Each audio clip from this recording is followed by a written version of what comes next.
Assalamualaikum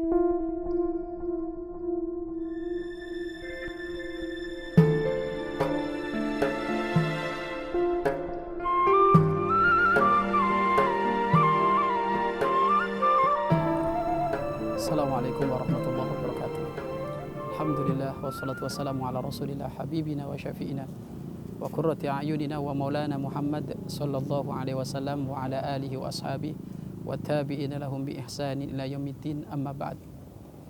Pemirsa hati ke hati yang dirahmati oleh Allah Subhanahu wa taala, berjumpa lagi dengan kami Ustaz Saif Abu Hanifah dalam acara yang kita rindukan, urusan hati, berbicara bab hati. Dan alhamdulillah pertemuan yang lalu kita sudah sempat membahas yang memang perlu untuk kita bahas, yaitu keberadaan tentang bagaimana menjadikan diri kita semangat di dalam ibadah kepada Allah Subhanahu wa taala. Maka terus senantiasa kita hadirkan rasa-rasa seperti itu, mulai dari menghadirkan rasa takut kepada Allah, kemudian menghadirkan rindu akan urusan surga Allah, kemudian menghadirkan cinta kepada Allah Subhanahu wa taala. Maka insya Allah dengan ini semuanya kita semuanya akan menjadi hamba-hamba yang benar-benar istiqomah di dalam mendekatkan diri kepada Allah Subhanahu wa taala. Sekarang apa yang perlu kita perhatikan tatkala Allah mengkabulkan diri kita dibimbing oleh Allah untuk semakin dekat kepada Allah dengan adanya dorongan tadi? Kira-kira apa yang harus kita lakukan?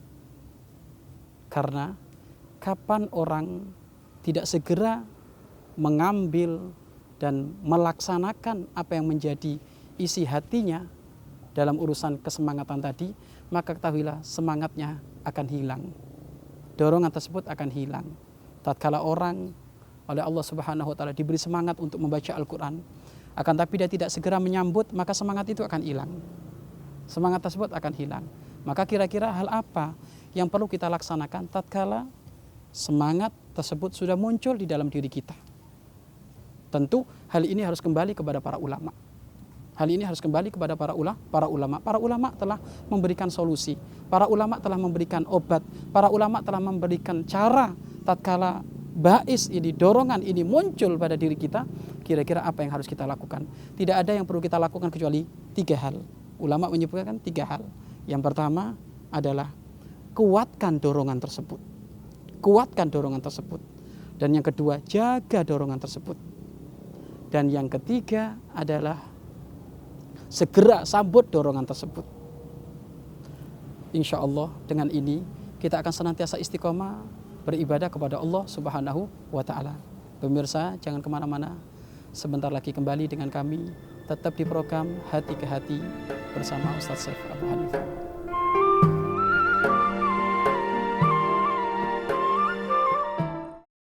Mau menyaksikan kajian Buya Yahya tanpa biaya internet? Segera pasang parabola Al-Bahjah TV di rumah Anda. Bebas biaya bulanan dan tanpa koneksi internet.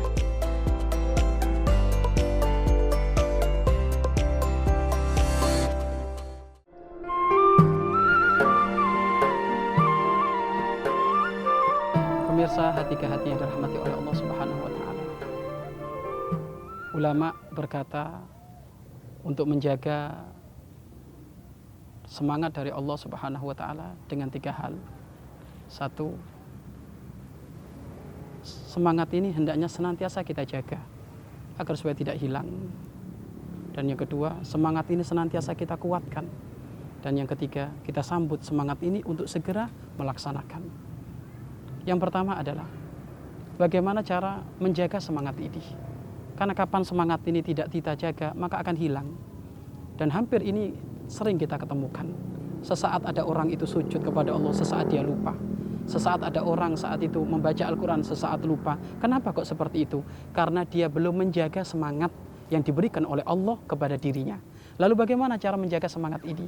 Para ulama menyebutkan menjaga semangat mendekatkan diri kepada Allah dengan 2 hal.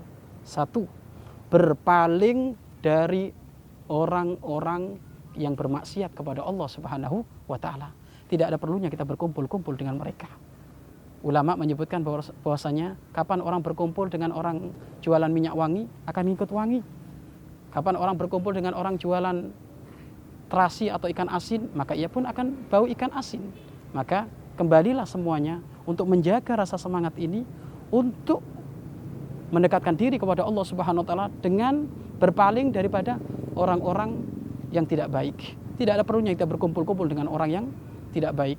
Kapan Anda melihat fulan bin fulan melakukan kemaksiatan, tidak perlu kita kumpul di situ. Kenapa? Meredupkan semangat ibadah kepada Allah Subhanahu wa taala. Kapan melihat fulan bin fulan melakukan kemaksiatan, tidak perlu kita berjejer dengan mereka.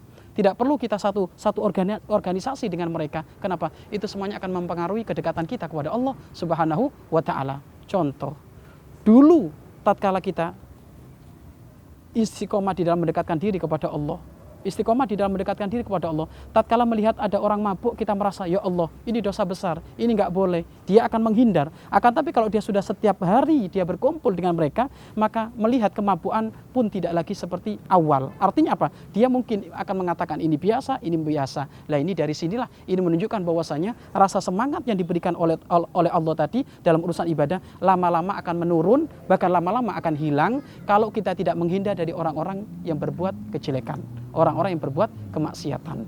Bahkan kalau kita tengok, kenapa kita harus menghindar kepada orang-orang yang melakukan kemaksiatan? Kalau kita tidak menghindar kepada orang-orang yang melakukan kemaksiatan, maka musibah akan menimpa kita. Sehingga kita sering kita mendengar bahwasanya tatkala ada orang maksiat, kemudian diingatkan, ada yang marah, ada yang ini, ada yang seperti itu. Kenapa kok mereka marah? Bahkan mereka mengatakan bahwasanya, yang mabuk saya, yang zina saya, ya kan, yang melakukan dosa saya, kenapa kamu kok marah? Memang yang melakukan dosa adalah kamu, yang melakukan zina adalah kamu. Tapi ingat, zinamu, dosamu, pekerjaan maksiatmu mengundang murka Allah. Loh, Allah kalau sudah murka, bumi ini akan digoncang, akan dijadikan gempa saat itu, akan dijadikan tsunami, akan dijadikan puting beliung. Ketahuilah kalau sudah ada gempa, ada tsunami, siapa yang kena? Semuanya kena. Yang taat kena, yang maksiat juga kan kena. Makanya inilah sebabnya jika kita berkumpul dengan orang-orang yang maksiat kepada Allah Subhanahu wa taala, kita tidak ada perlunya melakukan perkumpulan dengan mereka. Ini satu, menjaga agar supaya semangat di dalam hati kita untuk mendekatkan diri kepada Allah senantiasa terwujud dalam hati kita, maka hendaknya kita berpaling dari orang-orang yang melakukan maksiat. Tidak ada perlunya kita ikut kumpul-kumpul dengan mereka. Akan tapi rindulah kita berkumpul dengan orang-orang soleh. Rindulah kita berkumpul dengan orang-orang yang baik. Kapan kita berkumpul dengan orang-orang baik, maka kita akan ketularan baik. Karena orang soleh programnya program kemuliaan. Orang baik tidak ada yang diucapkan kecuali kebaikan. Orang baik setiap hari yang dilakukan adalah program kemuliaan di hadapan Allah Subhanahu wa taala. Maka ini cara menjaga dorongan di dalam hati kita. Kemudian yang kedua, cara menjaga dorongan di dalam hati kita apa? Anda jangan terpengaruh dengan tipu daya syaitan. Kita jangan terpengaruh dengan tipu daya syaitan. Ketahuilah, tipu daya syaitan itu hakikatnya lemah. Akan tapi kalau diri kita lemah, maka akan mudah kebawa. Maka kapan kita dihadapkan oleh Allah dalam urusan kemaksiatan, yang ini muaranya kepada setan, maka katakan a'udzubillahi minasyaitonirrajim. Aku berlindung kepada Allah dari godaan setan yang terkutuk. Jangan terpengaruh, jangan terpengaruh, jangan terpengaruh. Artinya apa? Biasakan menjaga semangat di dalam ibadah kepada Allah tanpa melanggar Allah Subhanahu wa taala. Karena melanggar ini tipu daya setan. Setan itu senantiasa membisikkan ke dalam diri kita untuk melakukan program-program kemaksiatan. Kamu yang suka maksiat, kamu yang suka ahli ibadah, kamu yang setiap hari rajin sholat, kamu setiap hari tahajudan, cobalah sesaat kamu maksiat, kamu kan sudah soleh, kamu kan sudah baik, nggak perlu kita ngikut-ngikut seperti itu. Akan tapi apabila muncul was-was tipu daya syaitan seperti itu, maka katakan a'udzubillahi minasyaitonirrajim. Aku berlindung kepada Allah dari godaan syaitan yang terkutuk, agar supaya kita tetap istiqomah berjalan di jalan kemuliaan Allah Subhanahu wa taala. Baik, itu yang pertama. Yang kedua, kapan bais itu muncul? Atau mungkin ada bais akan tapi kok kecil pisan. Ibarat lilin itu mau mati. Ada rasa semangat di dalam hati kita, kok kecil sekali semangat itu, maka butuh penguat. Butuh dikuatkan semangat tersebut. Lah, cara menguatkan semangat itu bagaimana? Para ulama pun menyebutkan cara menguatkan semangat itu juga ada 3. Cara menguatkan semangat ada 3. Yang pertama adalah memperbanyak zikir kepada Allah Subhanahu wa taala. Memperbanyak zikir kepada Allah Subhanahu wa taala. Kapan orang senantiasa berzikir kepada Allah Subhanahu wa taala, maka semangatnya ibadah kepada Allah tetap continue, istiqomah, stabil, sehingga dia tetap ibadah kepada Allah Subhanahu wa taala. Zikir terserah, zikir apa saja. Mau zikir la ilaha illallah boleh, zikir subhanallah boleh, zikir Allah boleh, ya. Jangan sampai mengatakan zikir Allah nggak boleh, karena ada sebagian disebar di sana sini di media sosial bahwasanya zikir Allah nggak boleh. Kenapa? Karena nggak sempurna. Ini kalimat dari mana ini? Tidak ada nama Allah yang paling agung kecuali nama Allah. Nama-nama agung Allah adalah Asmaul Husna, tapi yang paling hebat adalah Allah. Kok bisa mengatakan zikir Allah tidak boleh? Zikir kepada Allah boleh, zikir melafatkan Allah boleh. Zikir melafatkan Allah boleh. Bahkan sampai disebutkan dalam satu hadits qudsi, idza qala abdi rabbi, tatkala seorang hamba berkata Rabbi, yakni berkata Tuhanku, Allah, maka Allah pun menjawab labbaika ya abdi, ada apa hambaku? Sal, minta, tu'to akan diberi. Loh, dari sini bisa kita pahami bahwasanya membaca zikir Allah itu sangat dianjurkan. Membaca zikir Allah sangat dianjurkan. Maka dari sini perbanyaklah zikir kepada Allah Subhanahu wa taala. Maka biasakan kemana-mana bawa tasbih. Kalau kita kemana-mana bawa tasbih, insya Allah zikir sama Allah.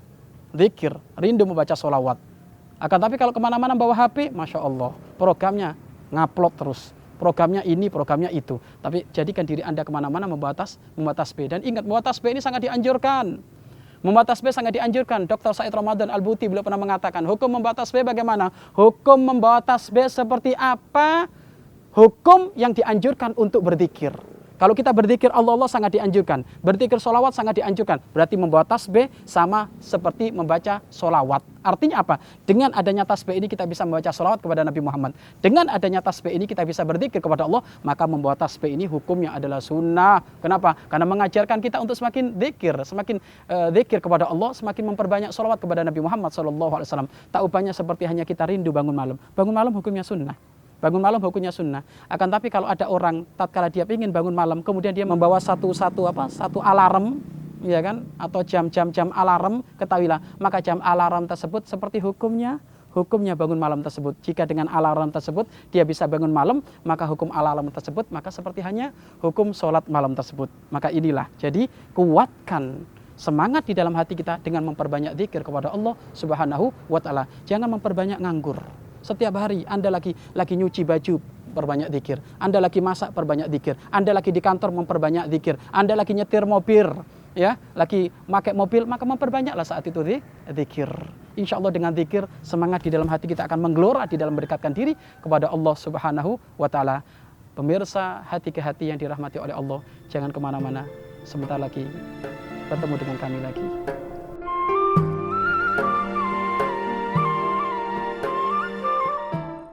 Ingin belajar bersama Buya Yahya kapanpun dan dimanapun?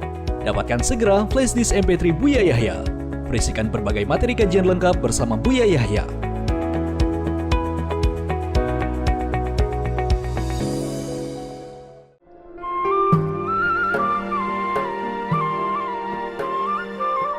Pemirsa hati ke hati yang dirahmati oleh Allah Subhanahu wa taala. Menguatkan semangat sangat penting agar supaya kita stabil ibadah kepada Allah Subhanahu wa taala. Dan tadi 3 hal. Satu yaitu berzikir kepada Allah. Insya Allah akan kita bahas urusan zikir. Karena zikir ada adab, zikir ada akhlak. Jangan sampai zikir kita zikir yang perlu diistighfari. Rabi'atul Adawiyah beliau pernah menyampaikan di dalam makolahnya, beliau berkata, fa innal istighfaruna yaftakiru ilal istighfar. Sesungguhnya istighfar kita butuh kepada istighfar. Sesungguhnya zikir kita butuh untuk diminta ampun kepada Allah Subhanahu wa taala. Maka dari sini nanti kita akan berbicara adab berzikir dan zikir-zikir apa yang perlu kita sampaikan. Dan nanti kita akan membaca zikir bareng. Sehingga dengan adanya zikir bareng ini kita semuanya akan mendapatkan keberkahan dari Allah Subhanahu wa taala. Itu yang pertama, zikir kepada Allah. Kemudian yang kedua, menguatkan semangat tadi. Yang kedua adalah dengan memikir kebesaran Allah Subhanahu wa taala. Memikir apa yang ada pada diri Allah Subhanahu wa taala, dalam arti bahwasanya kehidupan kita di dunia ini sangat sebentar. Kehidupan kita di dunia sangat sebentar. Umur kita antara 60-70. Kira-kira karya apa yang harus kita andalkan di hadapan Allah kalau kita menghadap kepada Allah Subhanahu wa taala? Anda tahu, kain kafan setiap saat dicetak ada di pasar. Itu kain kafannya siapa? Kain kafan kita. Maka renungilah, fahamilah ini.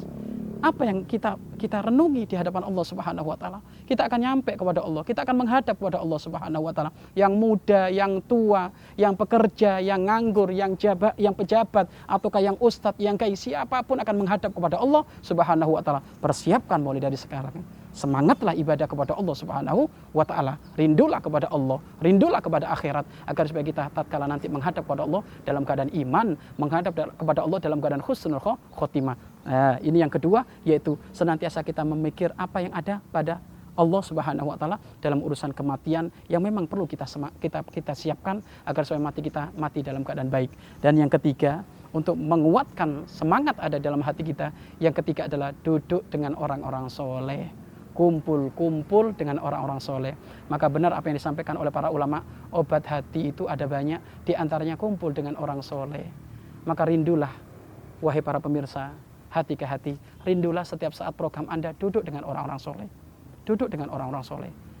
Program hari Anda, jam Anda, untuk senantiasa dengan orang-orang soleh. Kunjung kepada ulama fulan bin fulan, kunjung kepada para habaib fulan bin fulan, kunjung kepada para santri fulan bin fulan, agar supaya ini menggugah kita untuk senantiasa semangat ibadah kepada Allah. Dan ketahuilah, kalau kita duduk dengan ulama, maka fahamilah, ulama sebelumnya duduk dengan ulama sebelumnya, ulama sebelumnya juga duduk dengan ulama sebelumnya, sampai ketemu kepada puncaknya para ulama, puncaknya orang-orang soleh, yaitu Nabi Muhammad Sallallahu Alaihi Wasallam. Jadi intinya kalau kita duduk dengan orang soleh, hakikatnya duduk dengan orang soleh sebelumnya dan nyambung kepada Rasulullah Sallallahu Alaihi Wasallam. Mau nggak mau kita mendapatkan keberkahan Nabi Muhammad melalui duduk dengan orang soleh, sampai pemimpinnya orang soleh. Bahkan kemuliaan duduk dengan orang soleh itu tidak diragukan. Kemuliaan duduk dengan orang soleh tidak diragukan. Bahkan menjadi sebab terbuka segala kesumpekan. Menjadi sebab terbuka segala kesulitan dengan kita duduk dengan orang-orang soleh. Sehingga disebutkan suatu ketika, hampir peperangan umat Islam kalah.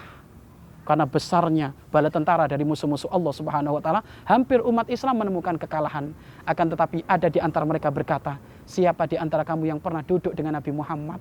Maka angkatlah tangan, berdoalah kepada Allah, niscaya akan diberi kemenangan. Maka fulan bin fulan mengangkat tangan, aku pernah duduk dengan Nabi Muhammad. Maka beliau mengangkat tangan, akhirnya dikasih kemenangan oleh Allah Subhanahu wa taala. Barokahnya duduk dengan orang soleh dikasih kemenangan. Begitu juga hampir lagi menemukan kekalahan umat Islam. Di saat melakukan peperangan yang sangat besar, mau kalah lagi, hampir kalah. Tiba-tiba fulan bin fulan mengatakan bahwasanya, siapa yang pernah melihat Nabi Muhammad? Siapa yang pernah duduk dengan Nabi Muhammad? Satu pun tidak ada mengangkat tangan. Ya sudah, kalau memang tidak ada yang pernah duduk dengan Nabi Muhammad, siapa yang pernah duduk dengan orang yang pernah duduk dengan Nabi Muhammad SAW? Coba angkat tangan. Tiba-tiba ada yang angkat tangan. Aku pernah duduk dengan orang yang pernah melihat Rasulullah. Aku pernah duduk dengan orang yang pernah duduk dengan Rasulullah SAW. Maka beliau mengangkat tangan sehingga saat itu dikasih kemenangan. Artinya apa? Jangan diremehkan duduk dengan orang-orang soleh. Selain ini menjadi sebab membuka pintu dari segala kesumpekan, membuka pintu dari segala kesulitan, ternyata di sini ada keberkahan apa? Menjadikan ibadah kita semakin semangat kepada Allah Subhanahu wa taala. Anda tengok orang soleh bagaimana? Subhanallah. Kemana-mana kalau kita lihat orang soleh, lidahnya senantiasa biasa berzikir kepada Allah, kita ngikut. Kemana-mana orang soleh jika berbicara jujur, kita ngikut. Kemana orang-orang soleh, subhanallah, kalau ke masjid, tahiyatul masjid, membaca Al-Quran, maka dari sinilah barokah dari ketemu dengan orang-orang soleh ini. Insya Allah semangat yang ada di dalam hati kita, di dalam ibadah, senantiasa membara, menggelora, sampai nanti kita menghadap kepada Allah Subhanahu wa ta'ala. Pemirsa, hati ke hati yang dirahmati oleh Allah, jangan kemana-mana, senantiasa setia bersama kami.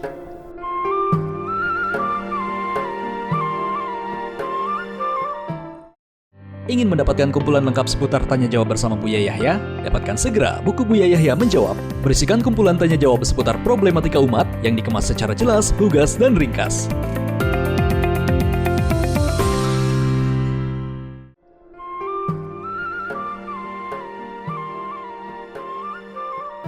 Pemirsa, hati ke hati yang dimuliakan oleh Allah Subhanahu wa taala. Hal yang ketiga yang perlu kita perhatikan di saat semangat ini muncul dalam hati kita adalah segera menyambut semangat. Segera menyambut semangat. Apa artinya semangat muncul jika tidak segera disambut? Dan ketahuilah, di sini setan berkiprah. Kapan orang hadir semangat dalam hatinya, setan senantiasa membuat program untuk menunda-nunda. Maka benar apa yang disampaikan oleh para ulama, siru ilallah urjan wa makasir.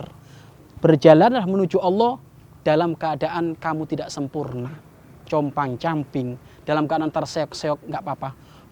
Fala tantadiri sihah, fa in antidari sihah batola. Jangan nunggu waktu luang, karena menunggu waktu luang itu bohong, menunggu waktu luang nggak bakal ketemu. Maka pemirsa yang dirahmati oleh Allah Subhanahu wa taala, kapan semangat itu muncul, segera laksanakan. Jika Anda selesai dari melihat acara ini, kok tiba-tiba Anda tergerak hati Anda untuk infak, segera berinfak. Jangan nunda-nunda. Karena nunda-nunda termasuk dari programnya setan. Begitu juga di saat Anda selesai melihat dari program ini, menyaksikan program ini, kok ternyata Anda rindu ingin sholat tahajud, rindu Anda ingin membaca Al-Quran, maka jangan menunda-nunda. Karena menunda-nunda akan menjadikan sebab kita menjadi penunda. Maka segera sambut. Amal kebaikan ini segera sambut. Kapan nanti amal kebaikan ini sudah disambut, maka akan menumbuhkan amal kebaikan lagi. Kita sambut lagi, menumbuhkan amal kebaikan lagi. Sambut lagi, menumbuhkan amal kebaikan lagi. Sampai kebiasaan dari para ulama, dari orang-orang soleh. Tatkala terbesit di dalam hatinya rasa semangat di dalam mendekatkan diri kepada Allah, atau terbesit ingin melakukan amal kebaikan karena ingin tidak menunda, sampai ulama mengatakan bahwasanya tatkala terbesit dalam hatinya untuk melakukan kebaikan, beliau bercerita kepada anaknya, tolong saya ingin melakukan ini, saya ingin melakukan kebaikan ini, tolong ingatkan saya agar supaya nanti terwujud amal kebaikan ini. Ini apa? Maknanya adalah tidak nunda-nunda. Dan ini adalah memang program setan. Setan itu punya satu senjata yang namanya taswif. Taswif ini adalah menunda-nunda, menjadikan orang nunda. Nanti masih muda, kenapa nggak sholat? Nanti masih belum tua. Kenapa nggak tobat? Nanti masih muda. Keburu mati. Nggak selesai-selesai kalau kayak gitu. Makanya jangan nunda-nunda dalam amal kebaikan. Segera ambil amal kebaikan mulai dari sekarang. Amal kebaikan segera laksanakan amal kebaikan. Jangan nunda-nunda. Walaupun Anda tidak sempurna. Kapan Anda rindu pengen membaca Al-Quran, jangan nunggu sempurna bisa membaca Al-Quran. Nggak ketemu. Kapan sempurnanya? Nggak apa-apa, belajar alif bata nggak apa-apa, belajar ikro nggak apa-apa, belajar kiroati nggak apa-apa. Jangan nunggu sempurna. Kapan sempurna? Ya? Atau mungkin Anda ingin melaksanakan sholat, di saat Anda ingin melaksanakan sholat, maka jangan nunggu waktu luang. Karena kalau nunggu waktu luang nggak ketemu nanti. Apalagi kesibukan kita sangat banyak. Kalau sudah waktunya sholat, bersegera untuk melaksanakan sholat. Jangan nunggu, entar kalau nggak ada tokonya nggak rame, entar kalau rumah makannya nggak rame. Jangan kayak gitu, nanti malah kita akan menjadi telat. Segeralah untuk ibadah kepada Allah Subhanahu wa ta'ala. Pokoknya nggak boleh nunda-nunda di dalam melaksanakan ibadah. Tidak boleh nunda-nunda untuk menyambut semangat di saat kita ibadah kepada Allah Subhanahu wa ta'ala. Inilah resep dari para orang soleh, inilah resep dari para wali, para kekasih Allah. Tatkala mereka melakukan amal kebaikan, tidak nunda-nunda. Kecuali karena udzur. Kalau karena udzur dimaafkan. Tatkala dia sakit, ya kan, tatkala dia tertimpa musibah, ini dimaafkan. Akan tapi kalau tidak ada udzur, maka segeralah untuk melaksanakan program-program kemuliaan ini. Mudah-mudahan kita semuanya dimuliakan oleh Allah Subhanahu wa ta'ala. Dan mudah-mudahan kita semuanya, para pemirsa yang senantiasa mengikuti acara ini, senantiasa dimuliakan oleh Allah Subhanahu wa ta'ala. Dan senantiasa dosa-dosa kita diampuni oleh Allah Subhanahu wa ta'ala. Bismillahirrahmanirrahim. Alhamdulillahirabbil alamin. Allahumma shalli wa sallim ala sayyidina Muhammad wa ala sayyidina Muhammad. Allahumma ya Allah, muliakan kami ya Allah, dengan senantiasa Engkau beri semangat kami di dalam ibadah kepadamu ya Allah. Tatkala semangat ini sudah hadir dalam hati kami ya Allah, mohon dijaga, mohon dikuatkan ya Allah, mohon dijaga, mohon dikuatkan ya Allah. Dan jadikan kami mudah untuk melaksanakan rasa semangat ini di dalam ibadah kepadamu ya Allah. Berikan rasa kemudahan di dalam kami melaksanakan ya Allah. Selama ini kami sering menunda-nunda, maka jadikan mulai detik ini, saat ini ya Allah, kami menjadi hamba-hambamu yang senantiasa bergegas di dalam amal kebaikan. Fastabiqul khairat, bergegas, berlomba-lomba dalam kebaikan, menuju ridhamu, menuju surgamu. Dan jadikan kami semuanya menjadi ahli surgamu. Dan jadikan kami semuanya mendapatkan pengampunanmu. Dan kabulkan hajah-hajah kami ya Allah. Kabulkan hajah-hajah kami ya Allah. Kabulkan hajah-hajah kami ya Allah. Dan jadikan kami semuanya nanti meninggal dalam keadaan husnul khotimah. Jadikan kami semuanya ya Allah meninggal dalam keadaan husnul khotimah. Senantiasa hati dan lidah kami senantiasa mampu mengucapkan kalimat agung dan mulia, la ilaha illallah Muhammadur Rasulullah, la ilaha illallah Muhammadur Rasulullah, la ilaha illallah Muhammadur Rasulullah sallallahu alaihi wasallam. Rabbana atina fid dunya hasanah wa fil akhirati hasanah wa qina adzabannar. Wa sallallahu ala sayyidina Muhammadin wa ala alihi wa sahbihi wasallam. Walhamdulillahirabbil alamin. Wabillahi taufiq wal hidayah. Wassalamu alaikum warahmatullahi wabarakatuh.